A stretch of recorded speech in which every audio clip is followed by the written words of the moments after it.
This is a tough one today. Empty nesting, setting boundaries.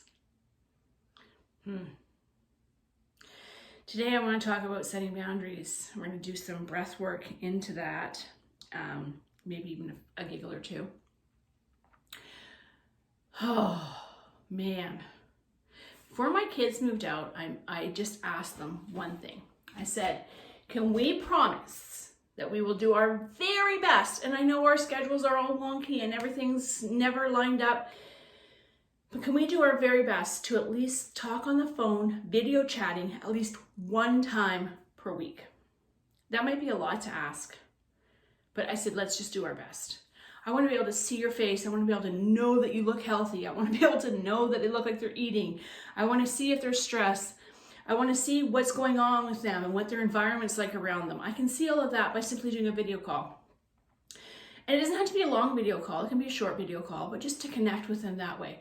And of course, to text throughout the week if we want to, whatever that looks like. So I want you just to settle into what maybe setting boundaries would be like for you. So if you want to place your hands in prayer, maybe on your heart, on your stomach, maybe you just want them to rest by your side, you do what feels right for you as you close your eyes. And you just take a nice inhale through the nose if it's available for you. Expanding the lungs, stirring up that stale oxygen. Exhale. When our body has this fresh oxygen, our mind becomes a little bit more clear and we can settle into navigating things in a more positive way. So inhale again. And exhale. One more time, inhale. Just settling into what setting boundaries could feel like. Exhale. And as your mind wanders, I want you just to imagine what boundaries feel like for you. If your kids live in the same city, does that mean that you call before you go visit them? Do you set up a time to have weekly suppers, monthly suppers?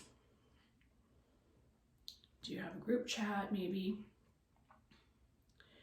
What does that look like for boundaries though within these realms of you were having a group chat and checking in? Maybe your children don't live near you. Maybe they live far away. And what does that mean if they live far away? How can you check in with them? Is it a video call? Is it a phone call once a month? What feels right for you and your family and your children? Having this discussion with them and just setting up these boundaries so that they're healthy boundaries for everybody involved. And everybody's going to be different and everybody's going to be unique. But to really allow yourself to settle into that you're empty nesting, and it's okay for yourself to have freedom. And it's okay for your children to have freedom. You don't need to check in with them every day. You don't need to be hovering over them, making sure that they're eating properly. You've given them these tools to be able to go out into the world and to be able to be successful on their own. Let them fly.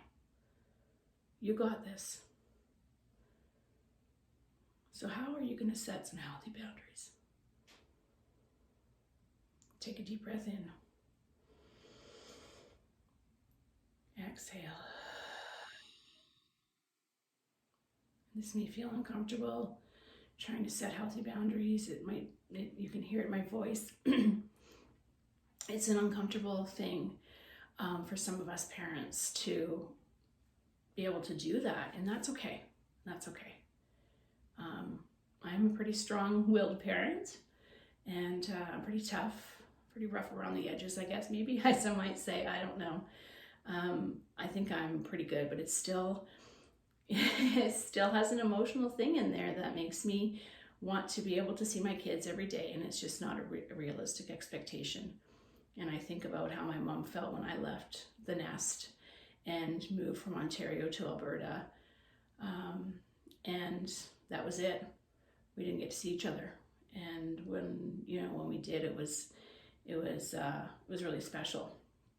And we didn't have video chat back then, and now with technology, it's a lot easier. to be able to connect. So I make that a point to connect with my mom as much as I can with our busy schedules. But I often think about that, and we didn't have any boundaries. We didn't set anything. We didn't have anything set up, and I think that would have really helped her, and it would have really helped me as well, going through what I was going through, feeling that I was lost, so far from home, and just feeling like I was in this big wide world, and it was like scary. So inhale and exhale, and inhale and exhale. If your eyes are closed, open your eyes. I definitely feel much more settled into what boundaries could look like, what that could feel like, and setting those boundaries up with my children. So I hope this helps you get through setting some boundaries so that you can have a healthy relationship with your children as they move forward and you empty nest. Remember, share a smile with a stranger. You never know. It may just change their day. Have a beautiful day, everyone. Make sure you subscribe, give me a thumbs up, and drop a comment if you're enjoying this series. All right, or if you have any tips that you can help other people with on how to set some boundaries, we'd love to hear from you, and I'd love to read your comments. Have a beautiful day.